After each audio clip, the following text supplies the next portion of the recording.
नमस्कार, मी सुवर्णा धानोरकर. हितगुजमध्ये आपल्या सगळ्यांचं स्वागत.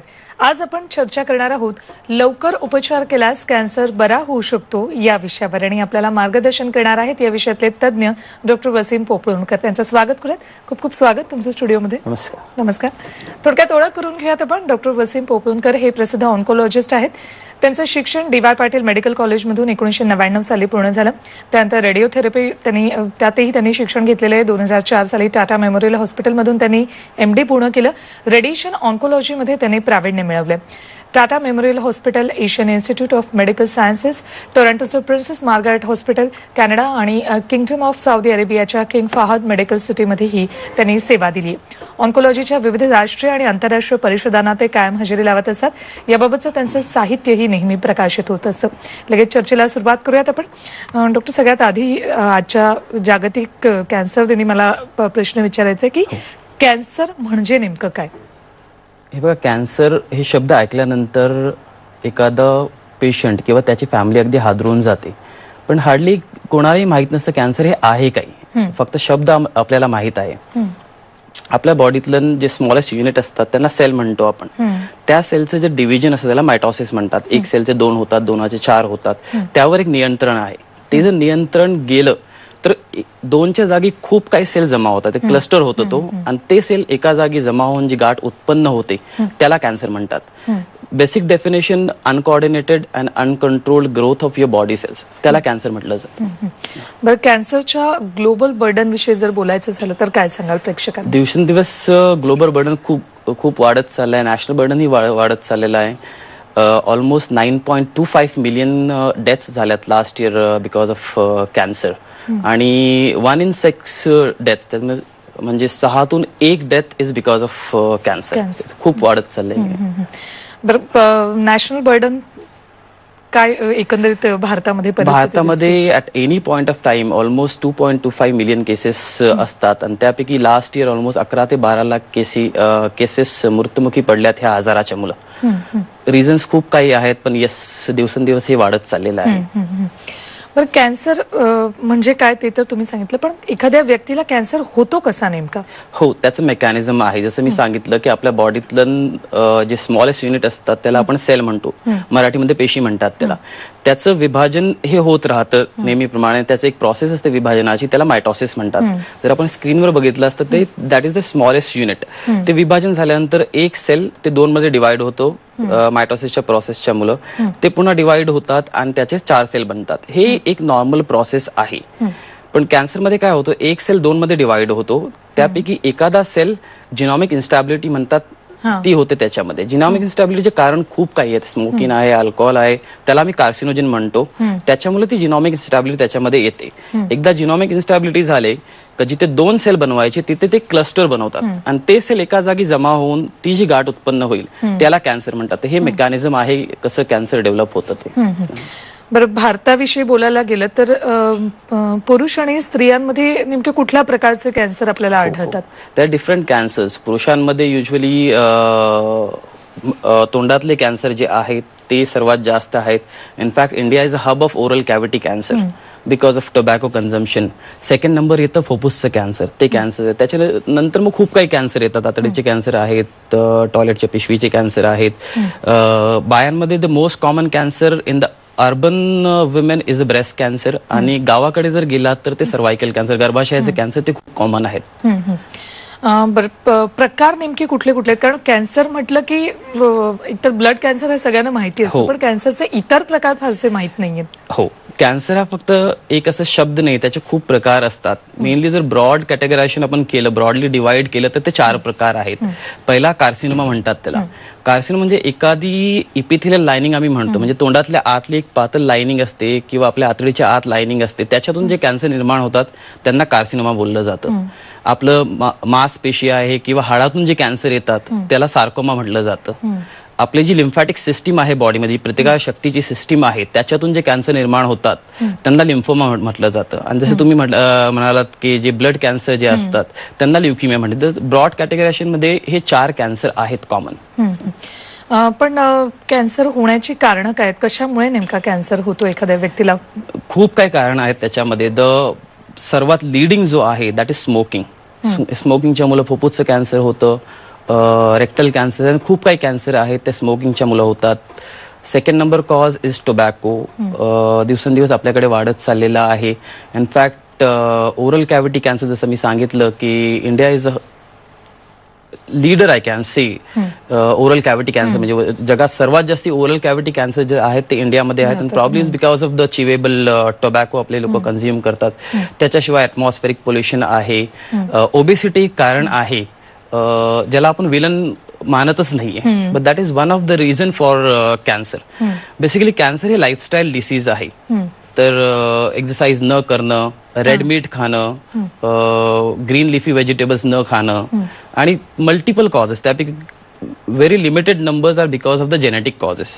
ते म्हणजे आईकडून ह्यांना येते, डॉटर्सला येते, but that is very small number. Mainly it is a lifestyle disease. Lifestyle disease तुम्ही म्हणालात त्याविषयी मला बोलायचंच आहे, पण तरी आधी मला एक विचारायचं होतं की एखाद्या व्यक्तीला कॅन्सर झाला आहे तर ते त्याला कळणार कसं, त्याचे सिम्पटम्स काय असतात?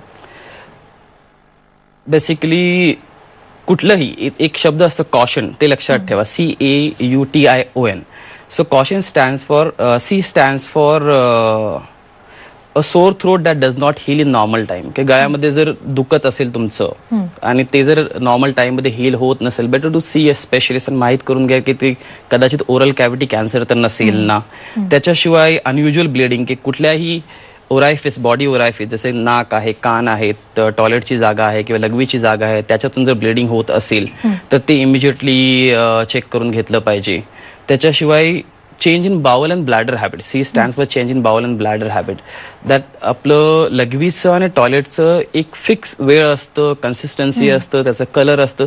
जर त्याच्यामध्ये कंटिन्युअस चेंज जर असेल तर it should raise some alarm की काहीतरी चुकीचं चाललेलं आहे. तर ह्या गोष्टीवर लक्ष ठेवलं पाहिजे. त्याच्याशिवाय ब्रेस्ट टिश्यू आहे की कुठेही एखादी गाठ असेल तर ती इग्नोर नाही केली पाहिजे. इनडायशन, खूप काही लोक असतात, इनडायशन आहे, ऍसिडिटी आहे, खूप वेळापासून चालू आहे, but nobody goes to specialist. Very common in India. आपल्याकडची लोक असतात वर्षांवरीच ते अँटासिड्स खात राहतात, but they never go to the specialist. It can be a cancer. Simple gastroenterologist असतात, त्यांच्याकडे जाऊन एंडोस्कोपी केली, दे कॅन सी इनसाइड की ऍक्च्युली चाललंय काय, कशामुळे ऍसिडिटी आहे किंवा जे इंडायशनचे प्रॉब्लेम्स आहेत, सिम्पटम्स आहेत, ते कशाच्या मुलं आहेत. N स्टँड्स फॉर नॅगिंग कफ. एखाद्याला खोकला होत आहे, कंटिन्यू खोकला होत आहे, आपण कफ सिरप घेत राहतो, but that is a time. तेवढा till the time we reach the specialist, खूप काही वेळ आपण हे करू वाया जातो आणि त्याच्यामुळे कॅन्सरचे स्टेज वाढत जातात. तर ह्या जर काही सिम्पटम्स असतील किंवा वॉर्निंग साईन्स असतील तर त्याला इग्नोर नाही केलं पाहिजे. As soon as possible we have to go to a specialist आणि माहीत करून घेतलं पाहिजे की ह्या ज्या सिम्पटम्स आहेत आपल्याला ते कशामुळे आहेत. त्या थोडक्यात अगदीच हे साध्या आणि लहान लहान गोष्टी आहेत, पण त्याकडे नेहमी लक्ष देणं. एक्झॅक्टली. जर लक्ष नाही दिलं किंवा इग्नोर केलं तर ते वाढत जाईल. कॅन्सरमध्ये एक प्रोवर्ब आहे की cancer is curable if detected early. तर ह्या जर वॉर्निंग साईन्सवर आपण लक्ष दिलं आणि गॉड फॉरबिड जर कॅन्सर व्हायचा जर असेल तर we can pick it up in a very early stage. जर अर्ली स्टेजमध्ये आपण त्याला पकडण्यात आणलं तर त्याचं क्युअर ही खूप चांगलं असतं. सर्व्हायवल रेट्स असतात, आम्ही डिसीज फ्री सर्व्हायवल म्हणतो, ते खूप चांगलं असतं त्याच्यामध्ये. बरं, पण मग आळा कसा घालता येईल कॅन्सरला? Basically change in lifestyle, daily exercises, weight control, no smoking, no alcohol, no red meat, तुमचा भाजीपाला जास्तीत जास्त घ्यायचं, फळं जास्ती घ्यायची. तर ह्या काही गोष्टी आहेत सिम्पल, ह्याच्यावर जर लक्ष दिलं तर खूप काही प्रमाण 50-60% आपण कॅन्सरचं होण्याचं कमी करू शकतो. बरं, पण जर एखाद्याला कॅन्सर झाला असेल तर तुमच्याकडे रुग्णालयात आल्यानंतर काही टेस्ट होत असेल तर त्या स्क्रीनिंग टेस्ट नेमक्या काय आहेत? स्क्रीनिंग टेस्ट कॅन्सर झाल्यानंतर नाही, स्क्रीनिंग टेस्ट असतात कॅन्सर व्हायच्या आधी त्याला जर पिकअप करायचे असतील तर. लोकांनी खूप काही ट्राय केले वर्ल्डमध्ये स्क्रीनिंगसाठी, पण जे आता जे अप्रूव्ड टेस्ट आहेत ते पुरुषांमध्ये PSA जे प्रॉस्टेटसाठी टेस्ट आहे ते पुरुषांमध्ये आहे अप्रूव्ड टेस्ट, आणि फिमेल्समध्ये ब्रेस्ट कॅन्सरसाठी मॅमोग्राफी आणि गर्भाशयाच्या कॅन्सरसाठी पॅप्समेअर. तर हे अप्रूव्ड टेस्ट आहेत. ते जर केलं तर आपण कॅन्सरला व्हायच्या, आम्ही त्याला प्री इन्व्हेसिव्ह स्टेज म्हणतात, म्हणजे कॅन्सर व्हायच्या आधीची जी स्टेज असते त्या स्टेजमध्ये आपण पकडू शकतो कॅन्सर व्हायच्या आधीच. आणि survival is almost 100% in those cases जर आपण त्याला प्री इन्व्हेसिव्ह स्टेजमध्ये पकडलं तर हे खूप गरजेचं आहे. Almost every female after the age of 40-45 should undergo mammography करून घेतलं पाहिजे किंवा पॅप्समेअर करून घेतलं पाहिजे. And all the males after once they reach their 50s त्यांनी PSA करून घेतलं पाहिजे. गरजेचं आहे ते. आणि खूप डेंजरस कॅन्सर आहेत आणि we can pick them up in a early stage. थोडक्यात या स्क्रीन टेस्ट सगळेजण करू शकतात? हो, नॉट व्हेरी कॉस्टली, पण बेसिकली इग्नॉरन्स आणि आपल्या लोकांना माहीत नाहीये कुठले टेस्ट करायचे आहेत काय नाही. Specially India is basically country of villages. तर अर्बन सिटीजमध्ये आपल्याला माहीत असतं काय करायचं काय नाही. Even healthcare system tertiary healthcare hospital जे म्हणतात आपल्या, जसं टाटा मेमोरियल हॉस्पिटल आहे किंवा हिरानंदाने मोठे मोठे हॉस्पिटल आहेत. So we have access to these hospitals. पण गावाकडच्या लोकांना ऍक्सेस नसतं. That is one reason. Second is poverty, की आपल्याकडची लोक जी आहेत बिकॉज ऑफ की जर मुंबईमध्ये आलो तर खर्च किती, राहायचा खर्च आहे, त्याच्याशिवाय हॉस्पिटलचा खर्च आहे, त्या भीतीने ते काफी सिम्पटम्स असतात त्यांच्या शरीरामध्ये, पण ते येत नाही हॉस्पिटलला, पोचत नाही हॉस्पिटलला. आणि जेव्हा ते पोचतात by that time cancer already advance स्टेजला आलेला असतो. बरं, ट्रीटमेंट यासाठी नेमक्या कुठल्या कुठल्या आहेत कॅन्सरसाठी? मेनली 3 मोडॅलिटीज, ट्रीटमेंट मोडॅलिटीज असतात. The first one is cancer surgery, onco surgery म्हणतो आपण त्याला. त्याच्यामध्ये ट्यूमर अगदी सर्जरी करून काढल्या जातो. ट्यूमरच्या बाजूला जे लिम्फ नोड्स वगैरे असतात ते काढल्या जातात. सेकंड आहे किमोथेरपी. त्याच्यामध्ये ड्रग्ज असतात ते बॉडीमध्ये वेन्सच्या थ्रू किंवा गोळ्या असतात त्या दिल्या जातात. आणि third one is the radiotherapy, किरण उपचार म्हणतात त्याला. त्यानेही कॅन्सर सेल्स डिस्ट्रॉय केले जातात. तर ब्रॉड कॅटेगरायझेशन मध्ये हे मेन 3 मोडॅलिटीज आहेत: onco surgery, chemotherapy and radiotherapy. बरं, तुम्ही आता रेडिओथेरपी म्हणाल, पण कॅन्सर म्हटलं की सतत किमोथेरपी आणि रेडिएशन हे शब्द कानावर पडत असतात. तर रेडिएशन म्हणजे नेमकं काय? रेडिएशन किरण उपचार मराठीमध्ये म्हणतात. त्याच्यामध्ये जे एक्सरेज असतात, आपण जे डायग्नोसिससाठी वापरतो, एक्सरे सिटी स्कॅन साठी वापरतो, those are the low energy x-rays. They are त्यांच्यामध्ये कॅपेबिलिटी नसतं की ते कॅन्सर सेलला डिस्ट्रॉय करू शकतात. पण जे हे एक्सरेजच असतात, पण ते एक्सरेज जे आम्ही वापरतो फॉर द किरण उपचारासाठी किंवा रेडिओथेरपीसाठी, those are the high energy X-rays. So त्यांच्यामध्ये कॅपेबिलिटी असते की ते शरीरामध्ये जाऊन जे कॅन्सरचे जे DNA असतात, तर DNAचं स्टँड तोडतात ते, आणि त्याच्यामुळे कॅन्सर सेल त्याचा विनाश होऊन जातो. या सगळ्यामध्ये कायम आधुनिकता येत असते, सतत शास्त्रज्ञ या सगळ्यामध्ये अभ्यास करत असतात. तर तसं रेडिएशन थेरपीमध्ये काही ऍडव्हान्स टेक्निक आपल्याला दिसते, काय नेमकं आहे? खूप काय आहेत. रेडिएशनची सुरुवात झालेली ऑलमोस्ट 1895 मध्ये, वेन विल्यम कॉन्रॅड रॉन्जन हा सायंटिस्ट होता. त्यांनी पहिल्यांदा इन्व्हेंट केलं एक्सरेचं. सो ऑलमोस्ट त्याच्यानंतर almost more than a century now त्याच्यामध्ये खूप काय ऍडव्हान्सेस येत गेली. सुरुवातीला जी रेडिएशन वापरायला जायचे, एक्सरे वापरायला जायचं, ते फक्त सुपरफिशियल ट्यूमर जे स्किनच्या जवळ असायचे त्याला ट्रीट करायला कामी यायचं. त्यावेळेला हाय एनर्जी एक्सरेज नव्हतं आपल्याकडे. नंतर मग हाय एनर्जी एक्सरे झालं तर we can treat the deep seated tumour जे असतात ते. लिनियर ऍक्सिलेटर जी मशीन आहे त्याच्यानंतर we can do it in cobalt machine. पण त्यावेळेला सुद्धा ही ट्यूमरच्या व्यतिरिक्त ट्यूमरच्या बाजूला जो स्ट्रक्चर्स असतात किंवा नॉर्मल क्रिटिकल स्ट्रक्चर्स असतात त्यालाही रेडिएशन लागतो. जसं एखादा फुफ्फुसचा ट्यूमर आहे, त्याला जर ट्रीट करायचं आहे तर बाजूला लंग आहे, मागे स्पायनल कॉर्ड आहे, त्यालाही रेडिएशन लागतं. तर ट्यूमरचं तर आपल्याला हे काय विनाश करायचं, तर मग त्याच्या व्यतिरिक्त आपलं जे नॉर्मल स्ट्रक्चर्स असतात तेही डिस्ट्रॉय होतात. तर मग त्यासाठी नंतर आलं IMRT, that is intensity modulated radiotherapy. त्याच्यामध्ये आपण जी रेडिएशनची बीम असते त्याचं इंटेन्सिटी असं काय मॉड्युलेट केलं जातं की फक्त ट्यूमरला रेडिएशन जाते आणि बाजूचे जे क्रिटिकल स्ट्रक्चर्स असतात त्याला कमीत कमी रेडिएशन पोचते. That is intensity modulated radiotherapy. तरी सुद्धा त्याच्यानंतर मग पुन्हा आली IGRT, that's image guided radiotherapy. त्याच्यामध्ये जी इमेजिंग सिस्टीम असतं, एक्सरे म्हणा किंवा CT स्कॅन म्हणा, ते रेडिएशन मशीनमध्येच इनकॉर्पोरेट केलं गेलं. त्याच्यामुळे हे होतं की मला जर लंग ट्यूमर करायचं आहे, सो बिफोर ट्रीटिंग मी त्याचं इमेजिंग करतो आणि आम 100% शुअर ट्रीट करायच्या आधीच होतो की माझं रेडिएशनचं बीम आहे ते प्रॉपर त्याच स्ट्रक्चरला चाललंय किंवा माझ्या ट्यूमरला चाललंय. आणि दुसरे जे स्ट्रक्चर्स आहेत बाजूला, नॉर्मल स्ट्रक्चर आपण ज्यांना म्हणतो, त्याला रेडिएशन कमीत कमी चाललंय. त्याला IGRT म्हणतात, इमेज गायडेड रेडिओथेरपी. त्याच्यानंतर मग पुढे आलं VMAT, रॅपिडाक आहे. आणि खूप काय आहेत. प्रोटॉन थेरपी आली आता तर सध्या 4D रेडिओथेरपी म्हणतात त्याला. 4 डिमेन्शनचं 4 डिमेन्शन is a motion.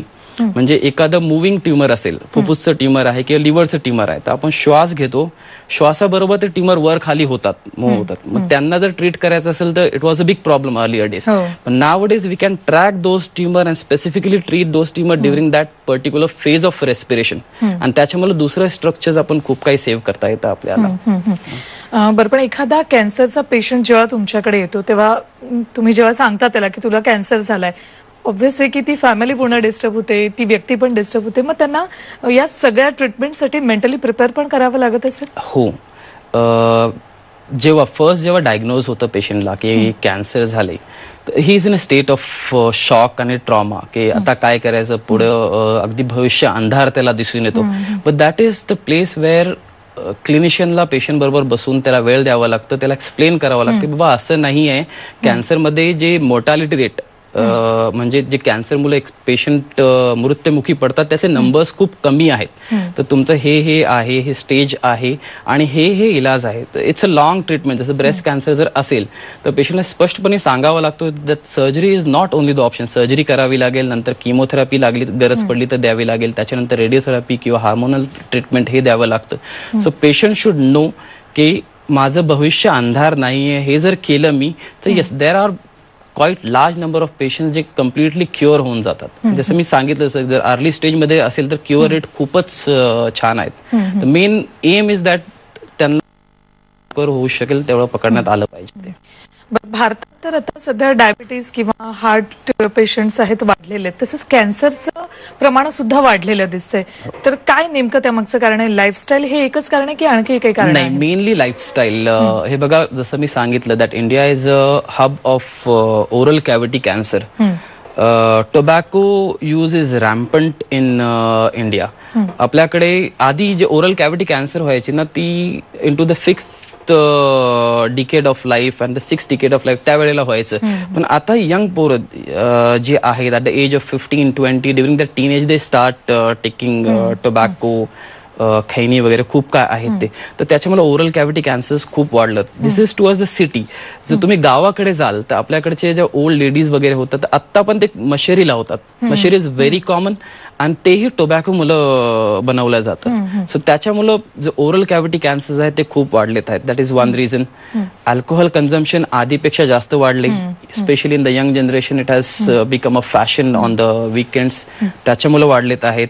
Atmospheric pollution, खूप काही कार्सिनोजिन जसं मी सांगितलं की ज्याच्यामुळे कॅन्सर होतं ते आपलं ॲटमॉस्फेअर बिकॉज ऑफ व्हेकल्स म्हणा किंवा मिल्स म्हणा किंवा अर्बनायझेशन म्हणा, त्याच्यामुळे ॲटमॉस्फेरिक पोल्युशन आहेत. त्याच्यामुळेही कॅन्सरची जे प्रमाण आहे ते वाढत चालले.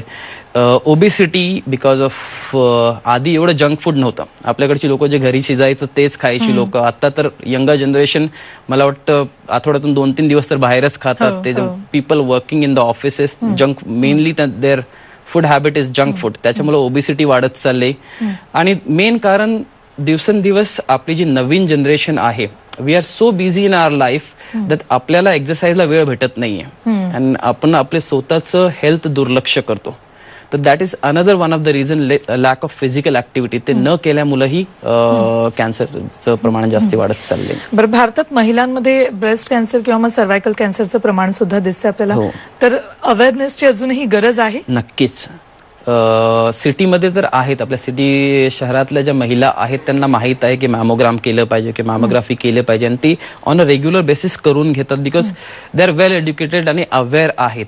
पण if you go towards 2-tier cities किंवा गावाकडे जर आपण गेलं तर लोकांना एवढं माहीत नाही आहे. आपल्याकडच्या ज्या फिमेल्स आहेत गावाकडच्या, ते are busy in their work, household work, in their children आणि स्वतःचं हेल्थ खूप काही दुर्लक्ष करतात ते.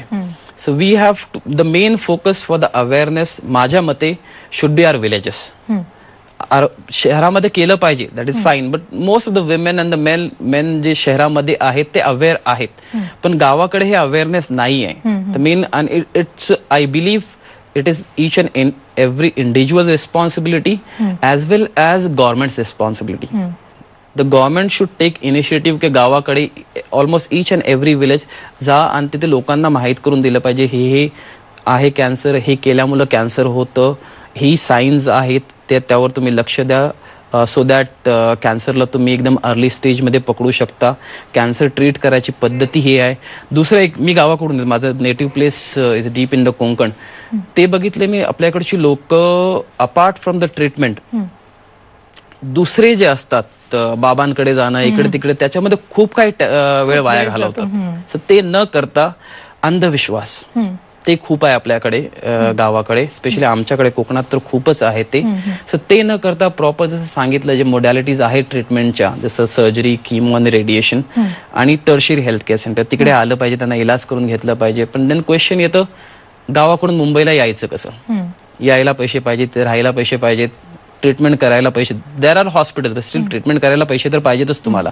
So it is government responsibility की ऑलमोस्ट एव्हरी डिस्ट्रिक्टला एक तरी रिजनल कॅन्सर सेंटर पाहिजे.